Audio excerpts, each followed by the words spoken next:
Nzela o ezali kotongama na avenue Kimwenza na kati ya commune ya Makala ezali bongo kosalema na ba norme to pe na ndenge oyo elongo bani penza. Mingi kote ya avenue Kikwit pe kote ya avenue Bypass. Molai ya nzela yango ezali bongo 2.8 km oyo basili kobanda kotia deja goudron na lombango. Bongo esengeli koyeba ete nzela yango eko résoudre makambo ebele penza mingi mayo etali ba embouteillage esalemaka na avenue Université. Boyo kape bolanda ba témoignage pe ba satisfaction ya ba fan du quartier yango na elobeli ya Johnny Yombo. Papa a incroyable mais c'est vrai. Papa Koto le prince saison kota. Et dans le la rêve parce que tu dis que tu es là agent to comme. Tozalaka awa ko dinga soki mayezo ya papa. Donc Maïtia Tomoni prince Papa Bumba Mbote na balanda mona mukolo mabele, c'est le président Pascalus Kavoulou, un communicateur toujours au centre des investigations. Tokolobela makambo ezo salema na kati ya Assemblée nationale et la situation générale sécuritaire de la République démocratique du Congo. Bon aimer, bon liker, bon partager, bon commenter, bon sala biso remarque, bon soutenir biso na sewa na ba commenter pour fortifier biso. Et puis ceux qui ont qui makamoto le bien te prière de commenter. Les torotanga commentaire et ko édifier biso pour que toi ya éclaircir bino makamnyoso oyo tokoloba awa. Je commence avec la situation de l'Assemblée nationale et du Sénat. Lelo tokoto sutukate tout comme les koto comme sabatuloko la bisoté parce qu'on savait déjà qu'un jour Kamere akola qui savait couleur la yé tombate avant l'élection 2018 lorsqu'on a créé le rassemblement de l'opposition, le jour où on avait présenté Batunyon Sobabando fait partie membre. Il y a rassemblement à l'époque, avant les élections 2018, niveau triomphal, l'air va présenter Kamere. Peuple mobile, population, nyoso ezana maloba o balobi. Et tout le monde aurait dit Kamere Azad Caméléon. Comment expliquer Kamere qui s'est toujours cru et qui a toujours pensé qu'il est intelligent, on a un monde à cater le col à Batumoussous. Parce que jusqu'à la preuve du contraire, Kamere est professeur associé. Or, Kamere est célèbre depuis longtemps. Or, un professeur associé dépend toujours d'un professeur ordinaire. C'est entre guillemets.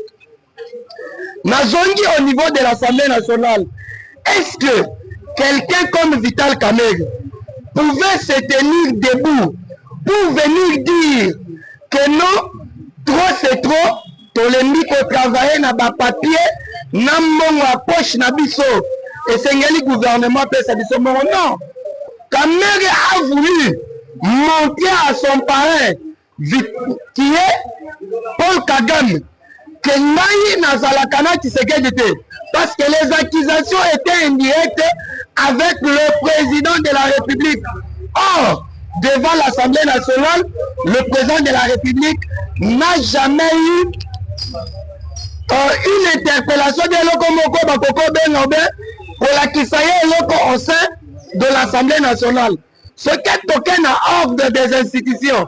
Après l'institution président de la République, c'est l'institution Parlement. Et dans l'institution Parlement, tous en la chambre haute, la chambre basse, Naza Kounate. Mais quelle est la mission de l'Assemblée nationale? La mission de l'Assemblée nationale, c'est légiférer les lois, et puis de deux, le rôle de l'Assemblée nationale est de contrôler le gouvernement. Vous allez vous rendre compte avec moi que si Mongo Badekesa qui n'a trésor ou bien la caisse de l'Assemblée nationale, l'Assemblée nationale aurait appelé le ministre des Finances ainsi que le ministre du Budget pour que ces derniers soient justifiés pour la nini, on a disposition, il y a deuxième institution du pays. Alors que Kamera Bimaki, bon numéro que Kamera Bimaki uniquement pense qu'il est redevable devant Paul Kagame. Kamere a créé regroupement de plateforme politique na Congo ya PSR pour ne pas signifier PSR na lignolo banini menazo kene na terre à terre par rapport à biso réalité to vivre kana mboka na biso tozalaka na ba PSR na mboko. Dire que les PSR ne fassent pas leur travail c'est plus dur, mais nous savons traiter le comportement de 80% des PSR na banzela.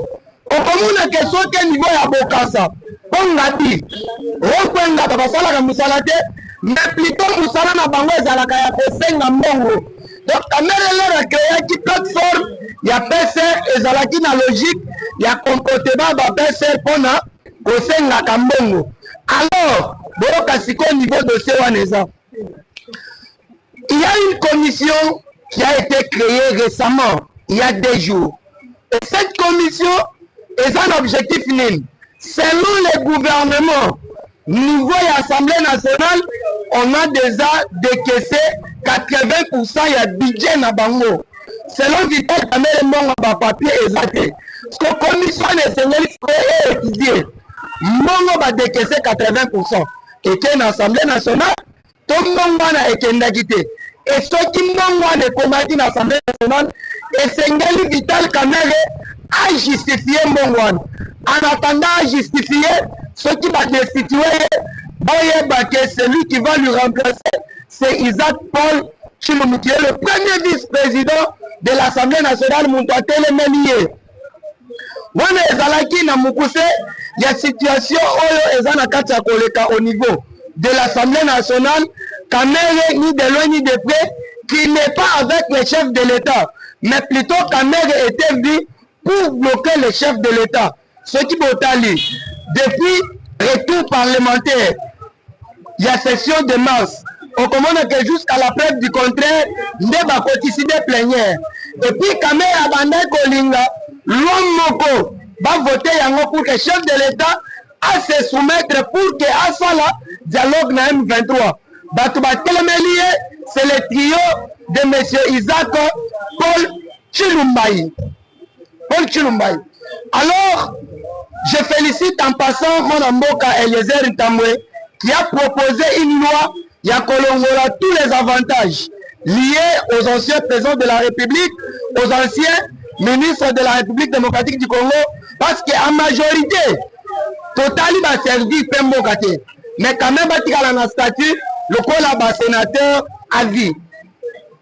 Au niveau du Sénat, et l'Assemblée nationale et le Sénat sont dirigés par les personnes qui sont en communication avec Vital Kamere na niveau ya Est, Corneille Nanga na Joseph Kabila. Donc, Sama Lukonde Kamere, Kabila na Corneille Nanga, ils sont toujours en communication. Pour Nani Ndeko, il y a Sama Lukonde à se retrouver pembeni ya Corneille Nanga bazuna photo. Les réponses sont claires. Sama Lukonde est un agent du M23 au niveau du Sénat. Où nous demandons au président de la République de s'asseoir na biloko ya ba Sénat. Parce qu'en réalité, Sénat ezalaka na musala te. Ceux qui toquent même na texte légaux du pays, tu verras que le rôle du Sénat est de faire une seconde analyse par rapport aux lois qui ont été votées par l'Assemblée nationale. Et ceux qui l'Assemblée nationale va voter loi, Sénat et boyi loi, basalaka commission. Commission on est étudier ce qui ont un avantage à peuple congolais, un avantage pour qu'un consensus est seulement d'adopter tout la loi. Mais ceux qui n'ont commission on a bayokanité, qu'est-ce qui prime? C'est ceux qui viennent de l'Assemblée nationale. Le monarchie Kamere, Aweli Saki 1, Kosoma ba député qu'on créé, parti Otobengi à PC. 2 Aweli Lié Mokwazala, président et Assemblée nationale. Mais le col a diarrhée, Montosala Kangomba la Mokote. Tolobaki Makamwa 100 jours, ce qui s'est passé, ce qui s'est déjà passé, et j'ai toujours regretté le comportement. Il n'y a pas juge pénal, il y a second degré. Nandenya Mabete, infraction de Konanalaki Kamere et Zalakate. bozongisa lisusu bêtise oyo te. C'est pourquoi en même temps nazosenga na président ya cour constitutionnelle le professeur Pasteur Dieudonné Kamuleta salaki oza mosala nzambe, c'est la justice qui élève une nation, c'est biblique. Nga mutu nalobi yango te. Bon condamner Matata Mponyo conformément na bamibeko makambo elobami na texte du pays. Kamega a été condamné au second degré pour vol intelligent. Or, dans le texte légal du pays, vol intelligent à la kate, yango momonaki Kamega kendaki en pouvoir. Et c'est la Cour de cassation qui avait cassé décision oyo et outaki na cour d'appel à Kotisaki et ba condamnaki na vol intelligent. Mais dossier mosusu ezongi ya makambo ya mbongo ese bimi 80% au niveau de l'Assemblée nationale. Leki ya Sama Lukonde niveau ya est du pays, c'est pour faciliter la communication entre le bureau du Sénat et Corneille Nanga. Mais Tozo Senga na chef de l'État va identifier bandeko nyonso ya Sama Lukonde et leur communication soit d'office à l'écoute. Tosenki pe ba sénateur nyonso tant que Sama Lukonde 48 heures après atikali ko dénoncer loko ndeko na ye asali te. Malgré nous sommes dans un pays où il y a la liberté d'expression, la liberté de choix, la liberté du parti politique, mais le fait d'aller s'aligner pembeni ya ba ennemi ya mboka esengeli bo de situer Sama Lukonde pour freiner ou bien anéantir la communication entre la chambre haute du Parlement ainsi que les mouvements terroristes rebelles M23 FC du Corneille Nanga. À ce qui concerne maintenant l'Est ou bien la sécurité de la République démocratique du Congo, laissez-nous vous dire que la diplomatie agissante du président de la République, Mwana Mboka Félix Antoine Tshisekedi Tshilombo, a donné des fruits pour ceux qui pensent que dossier et changement de constitution est sili et dans le toit baba. Demain, le 17 avril, sauf impédi, le président de la République va fouler le sol du Haut-Katanga. Et puis, Kuna pour interpeller le peuple congolais où ils ont résidé précisément dans le Katanga pour qu'ils comprennent la quintessence du changement de constitution. C'est l'histoire du Sénat Sengele Koufoué. Nous sommes un pays qui est sous la voie d'émergence, donc un pays jusqu'à la preuve du contraire qui est sous-développé.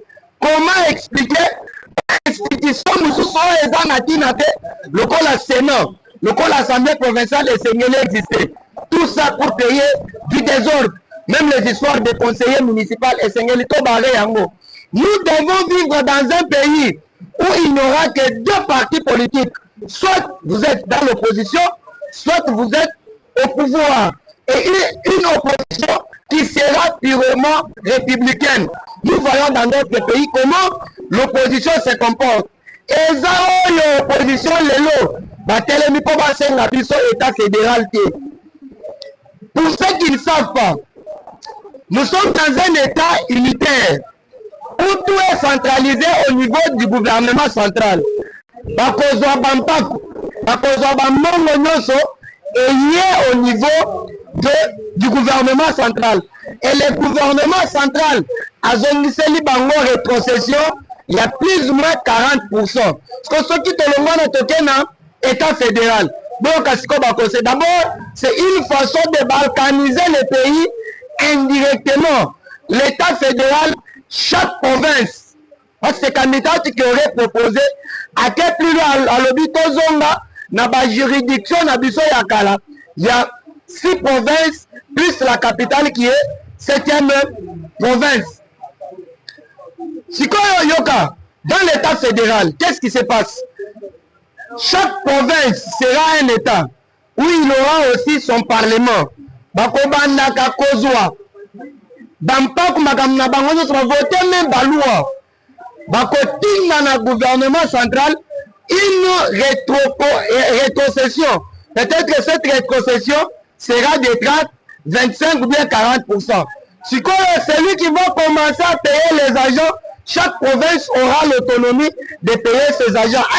Par conséquent, l'armée est divisée. Donc le président de la République n'aura plus une mainmise ou bien le pouvoir sur l'armée parce que chaque province écoute sa revenu de mon côté. Au moment que Katanga avec l'uranium, le cobalt, zinc, manganèse, comme le premier poumon du pays communément, capitale économique du pays, Katanga. Au moment qu'avec leur autonomie, bakozala na capacité à kozala na armée ya makasi par rapport à la province. Nous vous donnons l'exemple de Bande Konabiso et Bandundu. En termes de revenus, nous savons ce que représente Bandundu. Nous savons les ressources de ces Bandundu. À grand pourcent, vivre à Kapona Bilanga. Vous verrez que l'autonomie, ou bien le Lenga qu'on vit dans Bandundu de Kozala bien et les Katanga vont créer armée à Makasi selon leur pensée. Or, Fachi Azotel et Mélango Lobby, nous allons partir avec 25 provinces plus la ville de Kinshasa, ce qui fait au total 26 provinces en République démocratique du Congo, mais avec un gouvernement ou bien dans un pays où l'État tout sera centralisé au niveau du gouvernement. On a des propositions et opposition.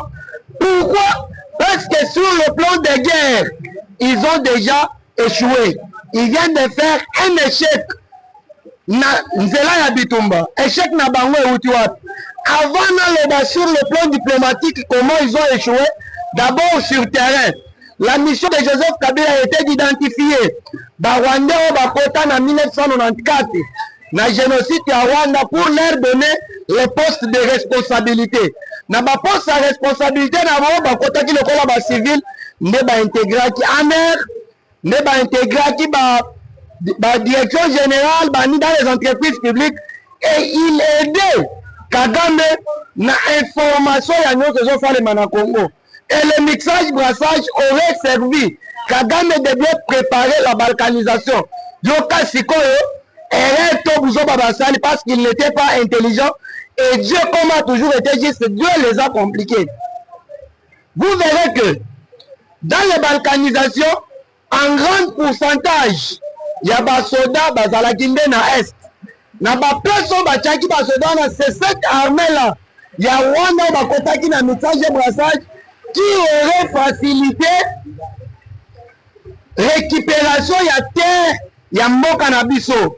Okomona que bakendaki ko conquérir mboka progressivement te. Mais kosutuka kaka par exemple Kinshasa ekwei, Barumu ekwei, Mongafule ekwei, par exemple Moudi ekwei. Mais le reste de l'espace était toujours dans les mains de FARDC. Et quelles sont maintenant les conséquences pour maintenant faire le ravitaillement des munitions et des armes et aussi mbaté? Parce que Bokangi Goma, na aéroport biso na ngambo bino na ngambo avion soki ekiti to frapper yango mo ebo ravitailler eza lisusu te. Maintenant longo Goma si okende territoire musu ba récupérer express wana komona que il y a le FARDC. Parce que pour la ravitaillement na babarrière na biso mo eba lekeza te. Le soba meki ko ya na va ya mituka ba frapper yango. Ceux qui ba meki ko sala yango na va ya avion ba frapper lisusu. Yango moni progression eza lisusu te. Maintenant, sur le plan international, le président Félix Antoine Tshisekedi Tshilombo, après avoir dénoncé les violations du texte légal et à droit de l'homme de l'Organisation des Nations Unies et toutes les chartes du communauté internationale, vous verrez que les pays membres ont commencé à sanctionner le Rwanda. Et après avoir sanctionné le Rwanda, ndenge budget munene ya bitumbane bande à l'extérieur du pays batunyoso bazongisima. D'ailleurs toza na dossier mususu oyo na ko expliquer binolobi nazwa source sur d'information par rapport aux minéraux qui viennent d'être vendus par le Rwanda provenance de la RDC. C'est grâce à la diplomatie du président de la République que tous les pays membres du monde balobi avant oteka minéraux, il faut que ce dernier les minéraux soient certifiés. Toyebi moka na moka ba minéraux azalaka nango okokozwa minéraux ya moka batu okende teka te. c'est-à-dire esengeli mboka wana certifié que ye asombi biso minere na biso akende te, raison pour laquelle vous verrez Rwanda na minute oyo moyen ba progresser na bitumba eza te. De deux, balakaki armée oyo barejoindre bango ke soki tozwi goma na Bukavu salaire na bino ekomata ya $600 soda ya suka, bacolonel na bagénéraux baza au-delà. Parce que leur fatia bloqué financement na bango niveau ya libanda, yango bomoni le M23 moyen babunda lisusu eza te. Et le M23 soki bayoki kaka bazalendo bazoya bazokima. Nous demandons au chef d'état-major général ainsi que baorgane nyonso d'appui oyo azotravaille na bango bozala vigilant. Partout les Wazalendo vont conquérir les territoires ou bien les sols congolais, vont imposer directement les autorités compétentes au Bakokoti à la place où vous avez besoin de policiers, bazar na ville, musana na bango ka kokanga ba moto. Bango ba aider l'autre côté, bon recycler bango botinda kuna, ceux qui bazo kanga moka, bango ba yeba na ko imposer l'autorité de l'État place one. En tout cas, l'évolution de la situation de l'Est de la République démocratique du Congo, nous sommes en train de bien évoluer. Vous avez vu à 2 reprises les Wazalendo Bakoti Goma, Bazongi, Bakoti Bazongi. Ils sont en train d'étudier. Dans les jours à venir, déjà nous vous confirmons, il y a l'un, il y a Mouto Bando travail na Paul Kagame, un rebelle. Oyo Aouti, Kolonga na rébellion. Atiki Mandi qui a se rendre liboso à FARDC. Pourquoi? Parce que promesse d'Abango est salamité. Je félicite en passant le général Luboya Kachama. Pour la Kolakisanaye, il y a que entre les Congo et les Congolais, moi j'aime d'abord les Congolais. Parce que si tu aimes les Congolais, tu vas aussi aimer le Congo. Différence entre Yé, Naba Corneille Nanga, Naba Kabila. Les Kabila aiment le Congo, mais en réalité, ils n'aiment pas les Congolais.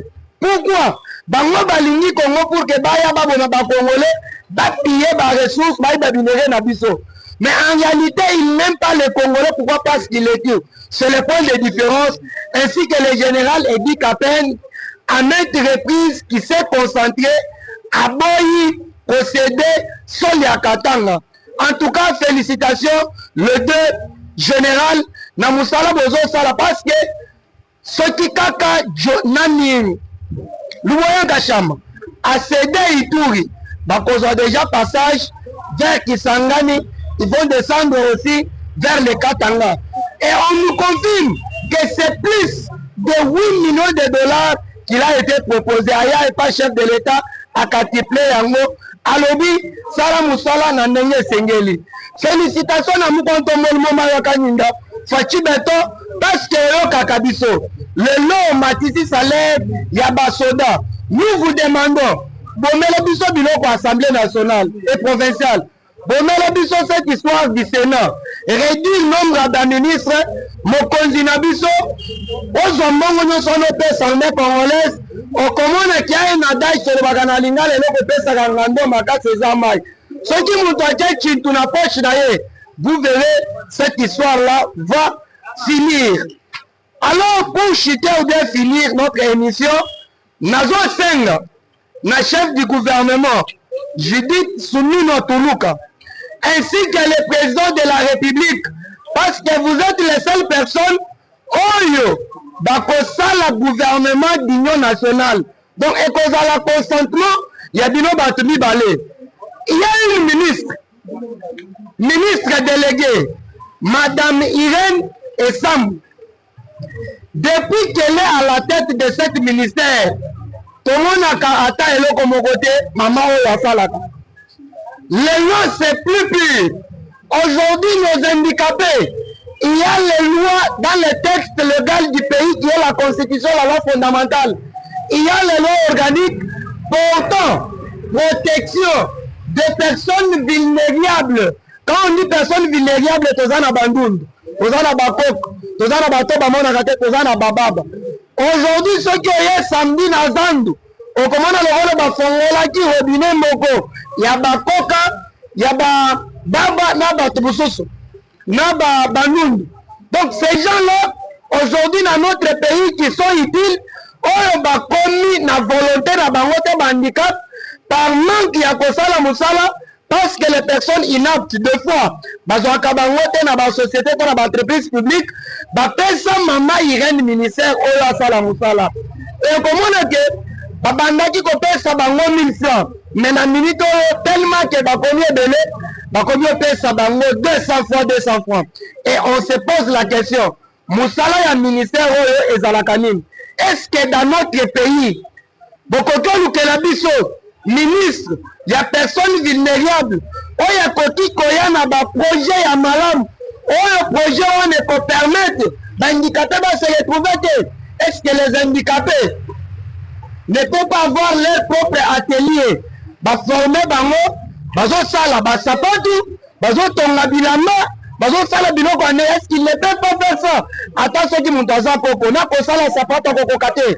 Vraiment cette dame qui est incompétente na ministère oyo tosengi na chef de l'État avec le gouvernement d'union nationale toza na poso tomona ye te asi asomi mituka asi asomi mapangu alobaka te azalaka contradiction na bakoka. Nous avons vu dernièrement un jeune leader Yamunga Fula autaki ko-initier marche boko bakoka ba soutenir FARDC.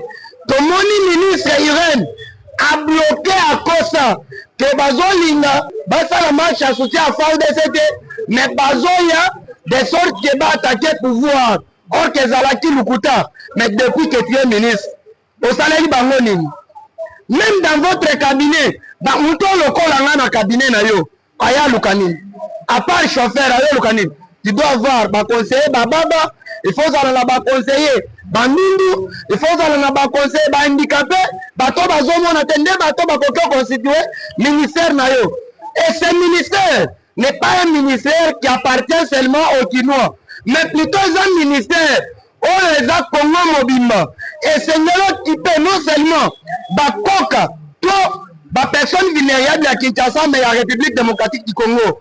En tout cas, le président de la République, Félix Antoine Tshisekedi Tshilombo, Mukontombolmo Mayo Kanyinda, Mukishimu Jani, le bulldozer, le B52, le libérateur du pays, Tosenye chef Nabiso, Longole Nabiso, Madame Irène et Sabou à la tête de cet ministère. Parce que Azosala et Loko attend mon côté. Cette dame est venue juste pour s'enrichir avec sa famille. Toleni Makamwabako Kanambo Kanabiso. C'est votre humble serviteur, Pascalius Kavulu, Mwana Mukolo Mabele. Pona Baoba Olingabala Nabiso en coulisses, mon numéro c'est le plus 243 84 078 71 89. Plus 243 84 078 71 89. Obengi okozoma na mukolo mabele c'est Pascalius Kavulu ngana bino tokokutana mukolo alobi.